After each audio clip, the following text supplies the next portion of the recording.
Hello बच्चों, कैसे हैं आप। उम्मीद करती हूँ आप बढ़िया और एकदम मज़े में होंगे, खुश होंगे और लाइफ को एंजॉय कर रहे होंगे। बिल्कुल बच्चों, खुश रहिए, स्वस्थ रहिए, मस्त रहिए, यही तो ज़िंदगी है। देखिए, जब हम खुश होते हैं ना तो कार्य भी निपुणता से करते हैं। तो चलिए रहते हैं खुश और पढ़ते हैं अपने अध्याय को।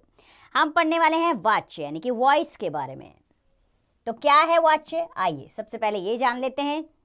देखिए, क्रिया के जिस रूप से यह पता चले कि क्रिया का मुख्य विषय कर्ता है, कर्म है अथवा भाव है, उसे वाच्य कहते हैं। पहले चित्र में अंशिका गीत गाती है और दूसरे चित्र में अंशिका द्वारा स्वेटर बुना जाता है, ठीक है। और तीसरे चित्र में अंशिका द्वारा पुस्तक पढ़ी जाती है। तो इन वाक्यों में बच्चों, पहले वाक्य में क्रिया के लिंग, वचन व कारक कर्ता के अनुसार हैं, दूसरे वाक्य में कर्म के अनुसार क्रिया का विधान हुआ है और तीसरे वाक्य में क्रिया ना तो कर्ता पर निर्भर है और ना ही कर्म पर, इसमें क्रिया भाव पर निर्भर है। तो वाच्य का अर्थ है बोलने का विषय। तो वाक्य में जिसकी प्रधानता होती है, पुरुष, लिंग और वचन की, क्रिया भी उसी के अनुसार होती है।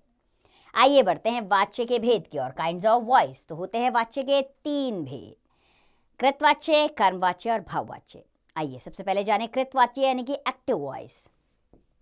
इन वाक्यों में कर्ता की प्रधानता होती है, अर्थात इन वाक्यों में कर्ता के बारे में कुछ बताया जाता है तथा क्रिया का सीधा और मुख्य संबंध कर्ता के साथ होता है।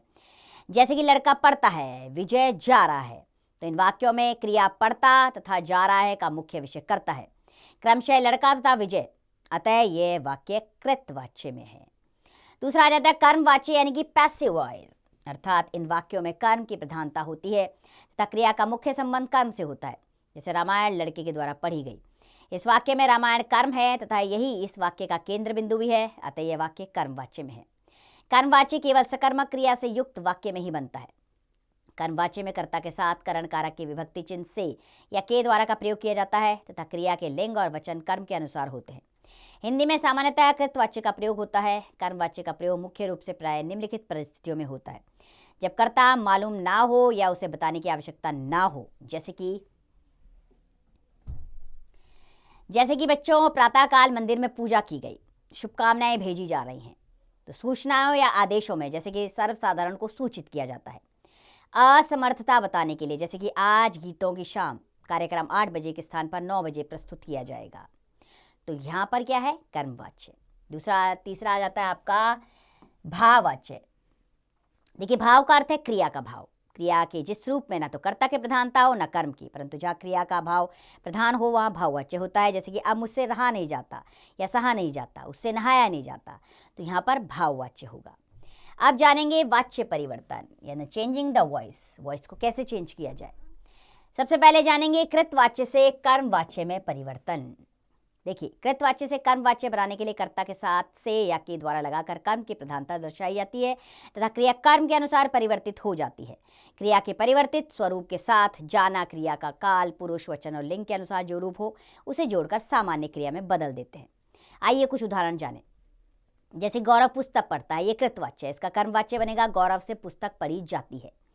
करीना ने पत्र पढ़ा, कृतवाच्य, करीना के द्वारा पत्र पढ़ा गया। श्याम ने रामू को पीटा, कृतवाच्य, श्याम के द्वारा रामू को पीटा गया। चलिए इसी प्रकार जानेंगे कृतवाच्य से भाववाच्य में कैसे परिवर्तन होता है।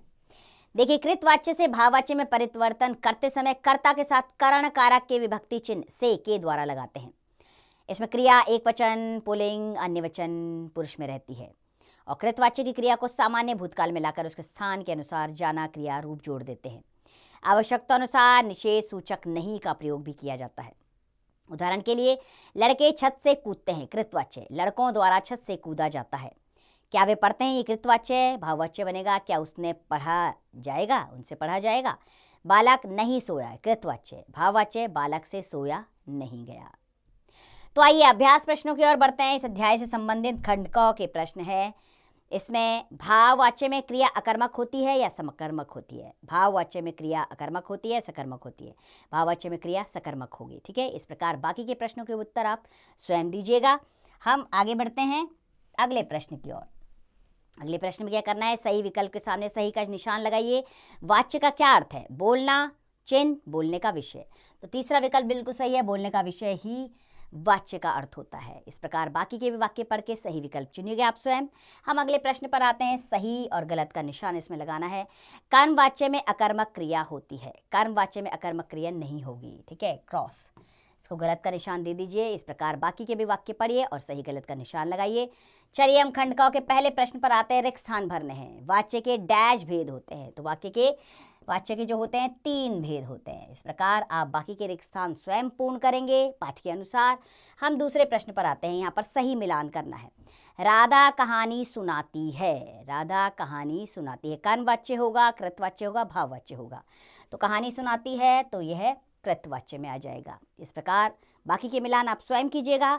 हम तीसरे प्रश्न पर आते हैं। वाक्यों को पढ़कर उनमें आया वाच्य लिखिए। बिल्ली से भागा नहीं जाता, भागा नहीं जाता, तो ये आ जाएगा कर्मवाच्य में,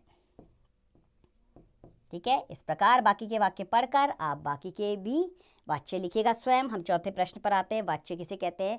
वाच्य विषय के भाव को कहा जाता है, अर्थात विषय किस भाव के अनुसार कहा गया है, इसे वाच्य कहते हैं। इस प्रकार बाकी के प्रश्न पढ़िए और उनका उत्तर स्वयं लिखित रूप में दीजिएगा, और इससे आपका लेखन भी सुंदर होगा और भाषा में पकड़ मजबूत होगी।